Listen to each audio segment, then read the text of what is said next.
This is Jim Williams with the Hurricane City Tropical Update for August 25th around 3 p.m. Here's the 2-day graphical tropical weather outlook from the National Hurricane Center in Miami. And we have now downgraded to Tropical Storm Gaston to the east-northeast of the northern Leeward Islands between Bermuda and the Cape Verde Islands. And the system is expected to regain hurricane intensity and could actually become a major hurricane at some point, passing to the east of Bermuda and then out into the North Atlantic. So we're going to focus on Invest 99L, which is the orange X with a 40% chance of development over the next 48 hours, and then after that it's about a 70% chance of this system becoming a named storm. And what's interesting about this is the GFS model continues to show no development with this system. So the National Hurricane Center does feel like this will develop, and there's some reasons why, and I'll get to that in a minute. But it shows you that they're not really leaning too much on the GFS at this point. But the GFS has been pretty good up to this point. Here is a visible loop of Invest 99L. And you can see the system is being badly sheared, and there's a very tiny little circulation just to the south of the central Caicos Islands. And it's a very tiny little circulation, but it's a broad storm. It's a real large circulation, but a very tiny little center. And you can see it right there south of the Caicos Islands. With all the associated convection located to the southeast of the center, it's a lopsided system, and it's being sheared like crazy from winds out of the northwest right now over the top of this system. So I like to refer to it as dragging anchor. In fact, some of you may have noticed in my, I think it was either the previous video or it was on my tweets and at Cane Talk message board, I mentioned that this was dragging anchor out in the East Atlantic when it was well east of the northern Leeward Islands. And I said that I thought this was going to tangle with Hispaniola eventually because it was dragging anchor, and that would take a more southerly route. And I do believe that this is going to end up passing just north of Cuba into the Florida Straits and probably the Florida Keys as a weak tropical storm, if that, because the center is just refusing to get its act together. And it doesn't look any better now than it did even a few hours ago, so it's not going to get its act together anytime soon. I showed you this image on my last video update showing the upper level winds, and the green areas would be favorable conditions and the red areas unfavorable. And notice the red unfavorable area to the northeast of that broad area of high pressure to the south of Invest 99L. You see me circling it right there. There's an area of high pressure that's causing the winds to accelerate out of the northwest over the top of this system.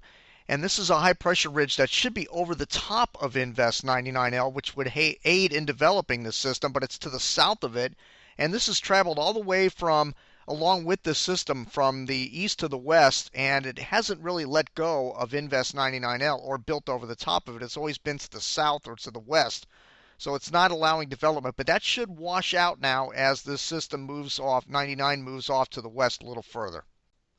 Looking at the current sea surface temperatures, in the area it's located in now, the temperatures are in the 83, 84 degree area, and it's going to be moving into much warmer sea surface temperatures around the western Bahama Islands, around 85 degrees. And look at that temperature in the Florida Keys, 88.5 degrees. Now, once the system does get in the Gulf, which I believe it will, the temperatures are right around the mid-80s all the way up to the northern Gulf. So it's got plenty of fuel for development. The only question is how much are the upper level winds going to support this system? Is it going to be able to build a high pressure aloft and ventilate itself from any wind shear? Well, the GFS doesn't think so, but some of the other models do think this will develop. So let's take a look. Here are some projections of the models going out 5 days, which would include landfall in the northern Gulf Coast, assuming it gets up there as an organized system.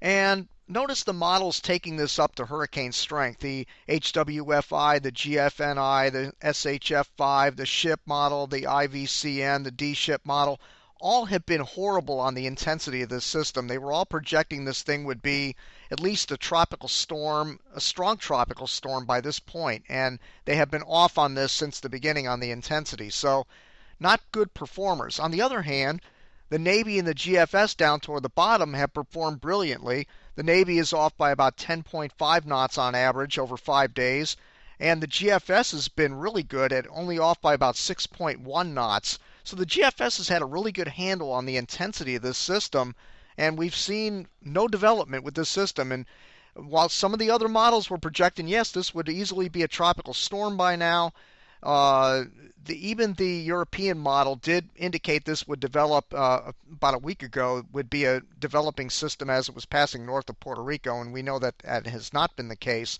So even the European has had a little bit of trouble. By the way, the European data is not introduced into these graphics that we produce on the model page, because that only gets included when it's an actual depression or a named storm, and then the European model data gets included in the best performers. But again, if you take a look at this, the models that are indicating hurricane strength have not been performing well at all. So you got to take that information with you when you're passing around information that this could be a hurricane in the northern Gulf.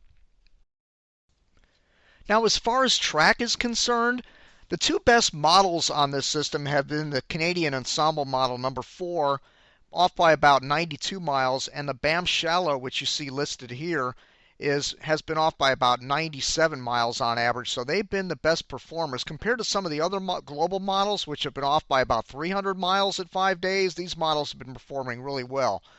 So with that said, a shallow model, a shallow system like 99L would be proper for the BAM shallow model, because it's three models with the beta and advection models. You got the shallow, the medium, and the deep model. And the deep model would be for more systems that are more strong, higher up in the atmosphere, that would be steered more to the north.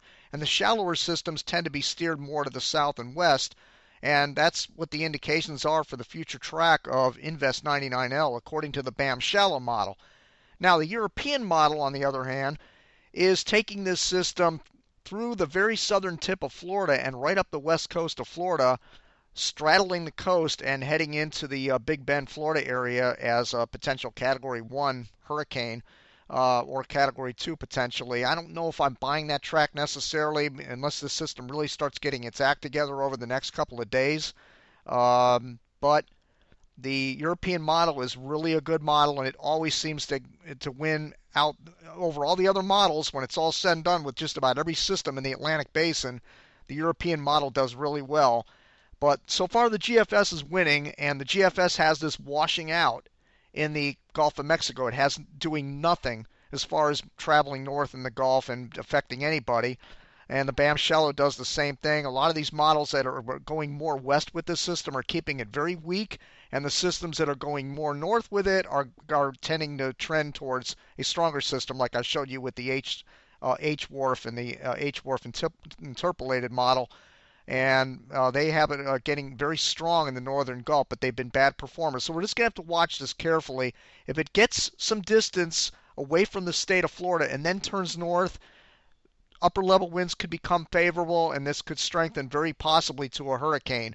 If it straddles the coast of Florida or remains over land, naturally it's not going to be able to strengthen. And if it takes the more southerly route like the AVN and the BAM shallow, it may not develop into anything, but we'll have to keep an eye on it.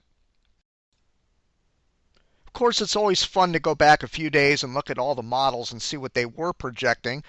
And so here we are on the 23rd, and this was when it was well east of the Leeward Islands, and the projection was we thought this could potentially be a tropical storm when it moved into the northern Leeward Islands, and we had the hurricane hunters out there. The radar was picking up on a rotation. Well, it turned out that was not the case. It was a sheared exposed system dragging anchor, like I said earlier.